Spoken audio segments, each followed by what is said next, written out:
இன்னைக்கு நான் சொல்ல போற இந்த ஸ்டாக்கை கண்டிப்பா உங்க வாட்ச் லிஸ்ட்ல சேர்த்து வச்சுக்கோங்க. பிகாஸ் அடுத்த 6 வருஷத்துக்கு நம்மளோட பிரைம் மினிஸ்டர் மோடி அவர்கள் இந்த ஸ்பெசிபிக் செக்டாரை டெவலப் பண்றதுக்கு கிட்டத்தட்ட 42,000 கோடி அலோகேட் பண்ணிருக்காங்க.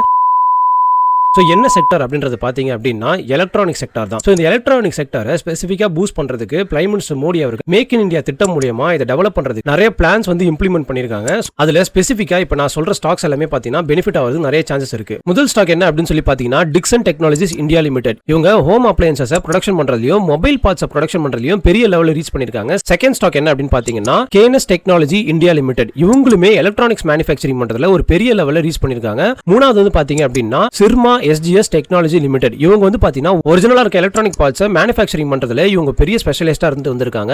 ஃபோர்த் என்ன அப்படின்னு சொல்லி பாத்தீங்கன்னா ஃபோர்த் ஸ்டாக் என்னன்னா சாஸ்கன் டெக்னாலஜிஸ் இந்தியா லிமிடெட். இவங்க ஒரு டிஜிட்டல் டிரான்ஸ்ஃபர்மேஷன் ப்ராடக்ட்ஸ்லயும் இல்ல அந்த ப்ராடக்ட்ஸை இன்ஜினியரிங் பண்றதுலயும் ரொம்ப ஸ்பெஷலிஸ்டா இருந்திருக்காங்க. அஞ்சாவது ஸ்டாக்கா நம்மள பல பேர் கேள்விப்பட்டிருக்க வி கார்ட் இண்டஸ்ட்ரீஸ் லிமிடெட். இவங்க பாத்தீங்கன்னா ஒரு வோல்டேஜ் ஸ்டெபிலைசரை மேனுஃபேக்சரிங் பண்றதையும் அதர் எலக்ட்ரானிக் ப்ராடக்ட்ஸை மேனுஃபேக்சரிங் பண்றதுல பெரிய லெவலில் ரீச் பண்ணிருக்காங்க. சோ இந்தியன் கவர்மெண்ட் பாத்தீங்கன்னா நம்மளோட எலக்ட்ரானிக் ப்ரொடக்ஷன்ல அதர் கண்ட்ரீஸை டிபெண்ட் பண்ணி இருக்க கூடாதுன்னு சொல்லிட்டு மேக் இன் இந்தியா திட்டம் மூலமா இந்த ப்ராஜெக்ட்ஸ் எல்லாமே பண்ணிட்டு வராங்க. இதன் மூலமா அடுத்த 6 வருஷத்துல நம்மளோட இந்த ஸ்பெசிபிக் எலக்ட்ரானிக் செக்டரை $500 பில்லியன் கொண்டு போறதுக்கு இந்தியன் கவர்மெண்ட் பிளான் பண்ணிட்டு இருக்காங்க. சோ நீங்களும் இந்த ஸ்டாக்ஸ்ல இன்வெஸ்ட் பண்ணுவீங்களா அப்படின்றத கமெண்ட்ல மென்ஷன் பண்ணுங்க. நம்ம நெக்ஸ்ட் வீடியோல மீட் பண்ணுவோம். பை.